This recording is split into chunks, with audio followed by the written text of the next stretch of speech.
And that is the way change occurs. It doesn't occur radically, it occurs incrementally. So the outlying ideas, renewables, AI, sustainability, green finance, all came to mainstream over time. So I would argue the last 6 years have been the better time where there's a lot more engagement, particularly from private investors, sovereign wealth funds, strategic investors. So that's the change I've seen. Welcome to Smarter Markets, a weekly podcast featuring the icons and entrepreneurs of technology, commodities, and finance, ranting on the inadequacies of our systems and riffing on ideas for how to solve them. Together, we examine the questions: are we facing a crisis of information or a crisis of trust? And will building smarter markets be the antidote? This episode is brought to you in part by Abax Exchange, bringing better price discovery and risk management tools to navigate today's commodities markets through centrally cleared, physically deliverable futures contracts in energy, environmental, battery materials, and precious metals markets. Smarter markets are here.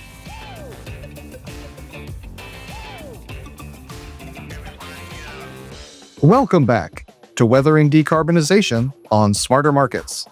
I'm Dave Greely, Chief Economist at Abax Technologies. Our guest today is Peter Fusaro, founder of the Wall Street Green Summit. We'll be discussing the state of the conversation around decarbonization and sustainability at the intersection of finance and climate technology as we head into the 25th annual Wall Street Green Summit being held at the Cornell Club in New York City, March 10th and 11th. Hello, Peter. Welcome back to Smarter Markets. Always a pleasure to be here, David. Well, it's so good to have you back again this year, Peter. Each year at this time, we like to catch up with you on the state and the trajectory of decarbonization efforts heading into your annual Wall Street Green Summit. The 2026 Wall Street Green Summit will be held March 10th and 11th at the Cornell Club in New York City. And this is a particularly big year for you, as this is the 25th annual summit. And I'd like to pause on that and say congratulations. That is a big milestone. What has the Wall Street Green Summit come to mean to you over these past 25 years? Well, besides being a personal brand, it has evolved from a renewables carbon trading conference into a writ large sustainability platform looking at many different dimensions of sustainability, be it AI, robotics, forestry, carbon reduction. So it's actually broadened the template over the last 25 years. And in terms of broadening the template, how has who attends changed in addition to the topics changing? Yeah, that's changed significantly. We used to have more strategics. We used to have, at one year, we had 79 fund managers. No, it's shifted more into more private investors, entrepreneurs, some bankers, some fund managers, but not to the breadth that we've seen before. Over 9,000 people have attended this event over 25 years, and we just continue to till the soil. The good news is that despite a lot of negativity about sustainability, the numbers were up last year to 2.2 trillion. So that was actually a 5% increase. There's been a lot of misinformation about renewables, robotics, AI. The answer is all of the above. So we're looking at a different metric. And I'm also very pleased because we get a lot of inquiries from young people who I think already drink the sustainability Kool-Aid all over the world. So we actually have kind of a two-tiered market. We got old fogies like myself, 75 years old, pushing sustainability since the Earth Day 1970. So that's 56 years working this farm. And then all these young people showing up. And I've worked with Stanford and Oxford in the last 5 years, which just created their first sustainability colleges. Columbia University has a climate school. So academia has actually been behind the curve. Business has been leading this. And that's interesting, right? Because you were into the sustainability movement for probably, sounds like close to 30 years before you started the Wall Street Green Summit. So what led you to want to start it 25 years ago? Well, a friend came to me and wanted to do a negawatt conference. And I got people don't know what a negawatt is. And I thought that's extremely thin. So I broadened that into renewable and carbon trading. We did it at McGraw-Hill Conference Center for a number of years, and that kind of got us started. But over time, and I'm just going to be blunt, we did not get federal carbon legislation, which I worked very hard on, and I pivoted into California market. But we have really one solid carbon market in the US, a compliance market I'm talking about. And so over time, the thing just kept moving, and I just kept the lights on, to be blunt. There was about a 10-year stretch from about 2010 to 2020 where I wouldn't think sustainability was really the flavor of the month. I think people were hanging on. We had a financial crisis in '08, '09. And then all of a sudden, lo and behold, the phones are ringing off the hook again. I'm getting calls about carbon trading again. I'm getting calls about sustainability. I'm getting calls about new technologies. And I've been very immersed in climate tech for decades. I ran a venture fund 20 something years ago. So all of a sudden, the needle shifted. So from what was an outlier, it became more mainstream. And that is the way change occurs. It doesn't occur radically, it occurs incrementally. So the outlying ideas, renewables, AI, sustainability, green finance, all came to mainstream over time. So I would argue the last 6 years have been the better time where there's a lot more engagement, particularly from private investors, sovereign wealth funds, strategic investors. So that's the change I've seen. I've seen it kind of a two-tiered market kind of moving forward now into one sustained impetus that's going to be going for the next 25 years. Bloomberg New Energy Finance, which is good analytical service, rates this market as a $215 trillion market opportunity. Well, if we just did 2.2 trillion last year, and that's the best ever, we got a long way to grow. And in terms of that growth, where do you see the focus this year? Where's the growth area? It's definitely AI, but we've been covering AI for 15 years. So we've got 6 speakers talking about AI and data centers, AI and robotics, AI and climate tech. So we're covering AI. But I've actually think there's more interest these days in carbon back again, not just the CDR market, carbon renewal market, but there's a lot of interest in how to create carbon credits. One of my speakers is actually doing something I've been talking about for years, bundling credits. So he's going to talk about carbon credits, water credits, and biodiversity credits. So I've been looking for these kind of needs to basically price nature is what we're talking about, not just give it as a free resource. And that's the way the capital markets could really identify with risk mitigation, with trading, with a whole template of new ideas. I've always been a big advocate of pricing nature. And, a lot of, I think, folks, or maybe carbon markets are one of those areas that's often prematurely been declared dead, but they keep coming back. And how do you see them shaping up in terms of, you mentioned bundling, putting a price on the services that nature provides us, not just considering it a free resource? What are some of the other topics? I saw you have a session on carbon markets today. Where do you think carbon markets are today, and where could they be going? Okay, we've got the compliance markets. They've been pretty robust for years. EU emissions trading scheme, California market. It stands to reason what's going to happen with China. We did a report when I was a professor at Columbia on the Chinese emissions trading market. It really took a long time to get here. We'll see how impactful that is. But there's also this other market, the voluntary carbon markets, which is actually getting a lot of uplift. I was at a seminar during Climate Week with the big broker. And what surprised me is companies like DocuSign, Airbnb, et cetera, were buying forestry carbon credits. So I don't want to call it green hushing, but quietly corporations are buying carbon credits in the voluntary markets. In my own opinion, these markets will converge maybe by 2030. So the pricing will get up. But some of the forestry credits were $42 a ton.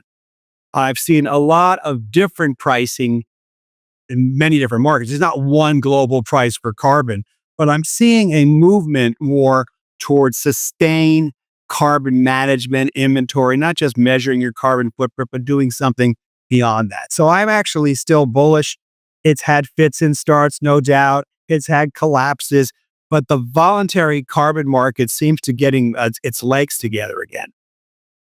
Yeah, and it's interesting you mentioning some of the bigger tech companies and bigger companies coming into the space.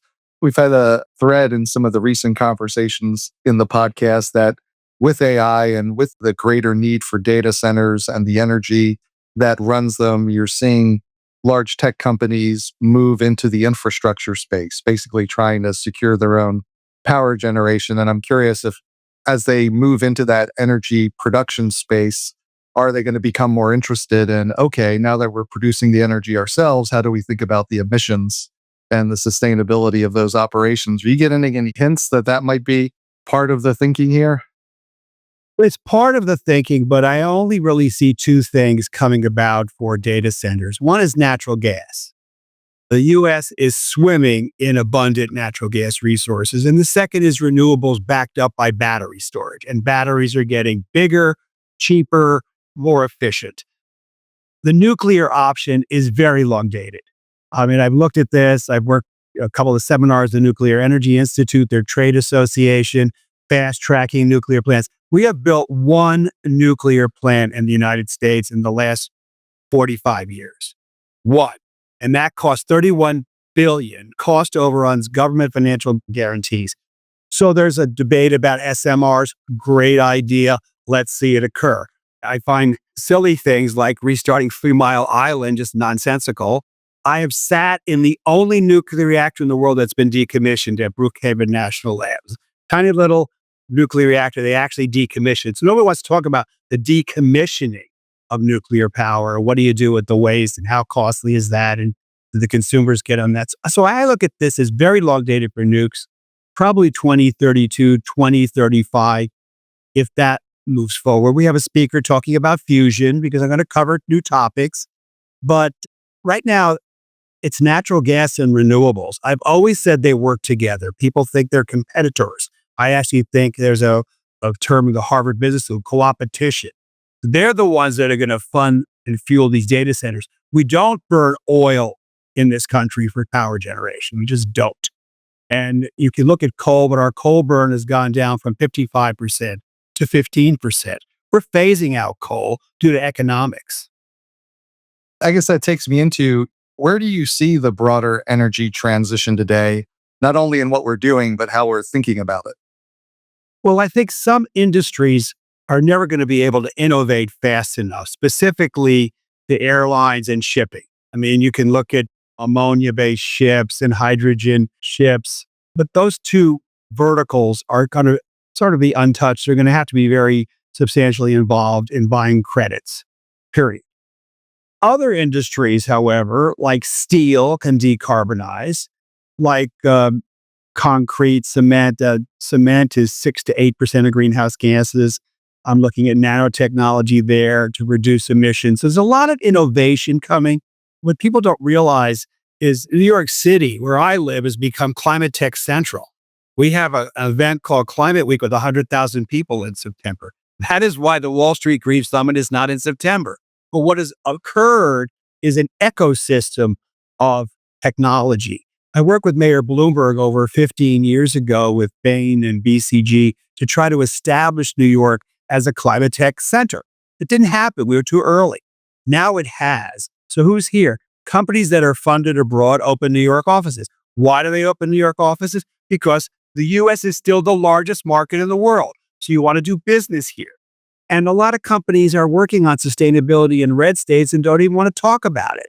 But they are looking at supply chain management. They are looking at sustainability, and it's a long-term trend. The energy business, where I've sat my whole career, thinks in 40-year cycles, 40 years.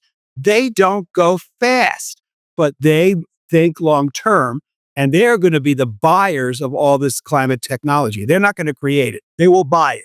They will buy hydrogen technologies. They will buy battery technologies. They will buy advanced metering technologies. But they are not built as entrepreneurial entities. They're very large, multinational, think long term. The little guys actually are going to be acquired. There's not going to be a bit robust IPO market. I know I'm giving you a lot of ideas, but I might as well have some fun. No, and I enjoy it. Like, you're making me think of the way the oil industry always kind of worked, right? You had the wildcatters who'd go out and find and explore and then get acquired. And it sounds like we got a little bit of like renewable or climate tech wildcatting going on. Well, they actually have people, I call them technology scouts, because they go to all the events that I go to in New York, Boston, San Francisco. They're all over the place. They are searching, they're looking for the new opportunity. In my opinion, there are no disruptive technologies. It's a nice euphemism from the Silicon Valley. But I learned in grad school incremental change, nibble around. The outliers become mainstream. That's what's occurred on this train. Mainstream sustainability, writ large, all kinds of manifestations. We're looking at mushrooms replacing leather at my conference. And you can laugh at it, but she's very dedicated. She's from Austin, Texas. I'm not against new ideas. We also have one fun person. He is an explorer. This guy goes to the North Pole, Northern Greenland. He goes to Somalia. So I've got the explorer in residence speaking about how exploration is on the leading edge of climate change. Things like that. We're going to have a little bit of fun. That does sound fun. And one thing the summit has always done, and I'm sure being in New York City has been a big part of that, is you've always operated at that intersection of finance and climate technology.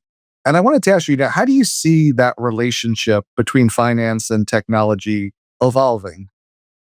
I actually see it growing. I have a new platform called Wall Street Green Cap Intro where we're talking to investors and startups. And I'm seeing new investment funds emerge that I never heard of. And I had a conversation yesterday. They're only interested in energy and wellness and in strange verticals. And they only interested in pre-seed up to about 750K. So I'm actually seeing more impetus, more fund creation. And I wouldn't call them the no-name funds. Many years ago, I spoke at a Dow Jones private equity conference in New York. And I was very surprised there were 4,000 private equity funds in New York. I didn't know the name of most of these funds. Everybody thinks of BlackRock, Blackstone, et cetera. But there are many sources of capital. And I personally see the private sector driving this, not the public sector. But people got their heads really upset about the DOE funding technology. They didn't deploy much capital under the loan guarantee program. Nobody seems to understand that. They did not get to the promised land. And it was only 400 billion, which is a drop in the bucket when you're talking about a market opportunity of 215 trillion. So it's really the private sector, some of the larger sovereign wealth funds, private investors, some family offices, and of course the strategics that have the balance sheet to move the needle. In terms of the private sector investors, I'm curious, what are they looking at and how are they evaluating whether or not they want to make an investment right now? Is it strictly on the bottom line? A few years ago, there was a lot of focus on ESG investing and kind of double bottom line considerations of not only the financial return, but the impact. Has that been evolving? And what are the private investors? What are they focused on right Number one, returns. I think ESG is a pariah term, to be blunt. So I've kind of scrubbed that away. I just call it sustainability or green finance or whatever. The reality is we have a situation where folks look for market opportunities. Traders look for arbitrage. Corporations look for the next best deal, particularly strategics. How does that fit into their portfolio? So the fringe ones, I'll call them, the people who are the highest risk takers are definitely the family offices, the high net worth. They're willing to take risk more than anybody else. And then you kind of go down, and I'm dealing with some of the sovereign funds, and they have, like, Temasek has 9 verticals in climate. I mean, so you're dealing with a lot of people. And then you start moving into other sources of capital. There's no shortage of capital. That's the key here. None, zero. And I'm involved with some things in Davos now, not from the World Economic Forum, something separate.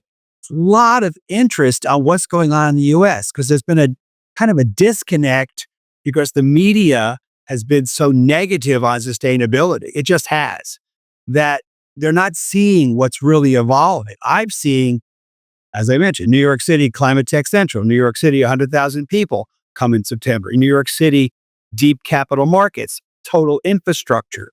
And so the future is now. And I went to Carnegie Mellon. They have their own tech week in March. I mean, universities have been very seminal here on moving technology into commercial markets. And that's very difficult for them. They're not really built that way.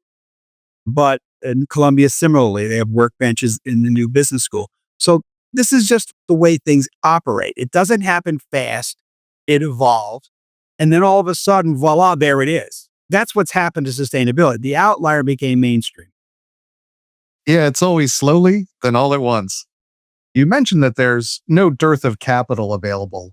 And my question is that capital getting deployed? And if so, where? Are there certain sectors or certain types of opportunities where that capital is flowing now? Or are there some obstacles in the way? Well, some of the venture fund, I'm not looking at venture as much. Some of the venture funds are sitting on dry powder. They get their 2 and 20 doing nothing. So that and venture has kind of come off in the last couple of years. So we're seeing newer funds emerge that are willing to take that risk. They're not as well established. So I look at them, I talk to them, but they have their own investment mandates. It's ironic. Everything kind of gets reset in January. This is what we're looking at this year. So I think AI, hands down, has won the whole technology media frenzy. However, I can go back to 1998 looking at predictive modeling on equities from the Germans at a trade show in New York. And I looked at it, I said, this could be used for electricity pricing. So there's nothing new on predictive modeling. It's just that a lot of the AI terminology, large language models, et cetera, have now come mainstream. It's existed before, but that hands down will go on. And if you were to look away from where everyone else is looking, are there interesting investment opportunities that you're seeing out there on the technology side or some developing technologies where you're like, that's an area I keep an eye on? I've got a woman who created the Sustainable Oceans Alliance, and 80 countries participate. I think ocean tech, blue carbon, there's some real funky markets out there that people haven't really thought about. I also have a robot coming to my conference, Morty the robot from Brooklyn. He's a nice Jewish boy, and he's coming in from Brooklyn, and he is used to clean solar arrays and also recalibrate machinery in the energy sector. So what I'm getting at, this is not one size fits all. This is what I used to call the portfolio approach. You might want to look at nature-based solutions. You might want to look how AI is affecting data centers. You might want to look at how carbon markets are evolving. So I cover all of that and more. At the end of my conference, I have 6 fund managers. And one of the funds really intrigued me. They invited me to dinner last July. It's the first fund I've ever seen focused on climate and human health, which is like 2% of deployed capital. And I worked with Harvard Medical College as about 25 years ago with Swiss Re and Columbia University, looking at the correlation of infectious disease and climate change, something people don't want to talk about. So she's talking about that. I've never seen a fund manager actually looking at healthcare and being impacted by climate. Certainly, these things are broadening out. And you used the term a few times in this conversation, which is sustainability. And I was curious, sometimes words get jargonized. What do you think of when you think of sustainability? Very simple, using less energy with the same economic output, period. Mission statement of the EPA used to be human health and welfare. And I've worked on air quality issues like lead phase down and Prius with Toyota, et cetera, helping human health and welfare. That's what this whole thing's really about. Sustainability in agriculture, better food products for people to consume, sustainability in water so you don't have toxins in water, sustainability in energy. To me, it's just a better way of doing business. And that conversation, as you said, over sustainability has really broadened out. And I've noticed this at like the speakers at the summit. I'm curious, have you seen that? What kind of comes under the sustainability umbrella in terms of conversations at the summit? Have you seen that broadening and developing over the past few years? Yeah, and I'm turning down speakers right and left showing me other things they have. So somebody demonstrated a dashboard to me last week on how to do your risk management and sustainability and looking at different metrics. So the thing is, there's a lot of innovation out there. The US has 78,000 startups. India has 66,000 startups. So startup land where I kind of live is a lot bigger and broader than people realize. And I'm always meeting somebody with another idea. I had a breakfast meeting down at Balthazar, which is a noted place in the Soho, and people were talking about electric planes. So I've got her coming back talking about these planes that are basically to be used for rural areas in suburbia to commute, charged by batteries. That's pretty impressive. Going back to the summit, I ask you this question every year. So I'm going to ask it again. And this is like, I don't want to steal any of the thunder from the summit for the folks that are looking to attend. But what do you think will be the biggest shift in topic, tone, or viewpoint from prior years? And you're not allowed to say AI. So it might be second best. I mentioned it before. I've got more entrepreneurs presented. So they're kind of the ones that have passion, devotion, whatever you want to call it. And I meet a lot of interesting people in a year and I kind of collect them. And if they've got something new, it's a different idea, I'm very attracted to that. I guess I was not socialized properly by the educational system. I like looking at new things that people don't even want to consider. They think they're wacky or crazy or whatever. But that's kind of the new idea edition of the summit. This is not your renewable energy summit. This is not your carbon summit. This is a summit with various different disciplines interconnected only by one theme, which we mentioned already, sustainability. But that's sustainability in agriculture, food, energy, water. And I am a little fascinated what Daniela Fernandez is going to talk about on ocean tech, because I was at some of her online events with 80 countries looking at the oceans, which have a lot of deleterious effect of warming, of sea catch, et cetera. So I look at things as solutions, not problems. Well, congratulations again on the 25th anniversary of the Wall Street Green Summit, Peter. And before you go, I've got two more questions I wanted to ask you. Whenever you bring up entrepreneurs, I think of enthusiasm, because it takes a lot of enthusiasm to be an entrepreneur. And it takes a lot of enthusiasm to keep a summit like this going over 25 years through the good times and the lean times. And I wanted to ask you, how does your enthusiasm compare now to when you held that first summit 25 years ago? Totally different time. It's almost ancient history. So I really don't talk about the past that much. I'm always very future oriented. And one of my colleagues in the UK calls me before early. I'm always early before. This is the oldest sustainable finance men in North America. I wasn't even thinking about this stuff.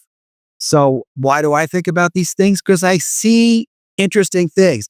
And I've written 17 books because I see things people can't see. I talk about things people don't know. It's just by way my brain is wired. It's just different. So yeah, I'm very enthusiastic about the future, particularly because I have a call option on young people. And I tell them this. It's their world to inherit, not mine. I'm 75. It's their world. And if they want a better world, this is the game to play. So that passion, that entrepreneurialism, these are not 9-to-5 people. Just the ability to make change is amazing. And last question, Peter. I wanted to ask you, what do you think the future holds in store for our decarbonization efforts and for the Wall Street Green Summit? They're totally divorced. I think decarbonization is going to happen. I think people are looking at a lot of new technologies on how do you do things with less? How do you make things more efficient? How do you basically take fossil energy out of the equation? We're still combusting fossils. In 2050, we're still going to be combusting fossils. That's just the reality. For the summit, we'll just keep evolving into newer markets. And I'm looking at things that most people weren't particularly interested in, weather derivatives 25 years ago. And I was bringing people in to talk about weather derivatives. And now I notice there's futures contract on weather. So this is an interesting time for financial innovation. And I'll leave it at that. Thanks again to Peter Fusaro, founder of the Wall Street Green Summit. We hope you enjoyed the episode. We'll be back next week with another episode of Weathering Decarbonization. We hope you'll join us. This episode is brought to you in part by Abax Exchange, bringing better price discovery and risk management tools to navigate today's commodities markets through centrally cleared, physically deliverable futures contracts in energy, environmental, battery materials, and precious metals markets. Smarter Markets are here. Contact sales at abax.exchange to get started. That concludes this week's episode of Smarter Markets by Abax. For episode transcripts and additional episode information, including research, editorial, and video content, please visit smartermarkets.media. Please help more people discover the podcast by leaving a review on Apple Podcast, Spotify, YouTube, or your favorite podcast platform. Smarter Markets is presented for informational and entertainment purposes only.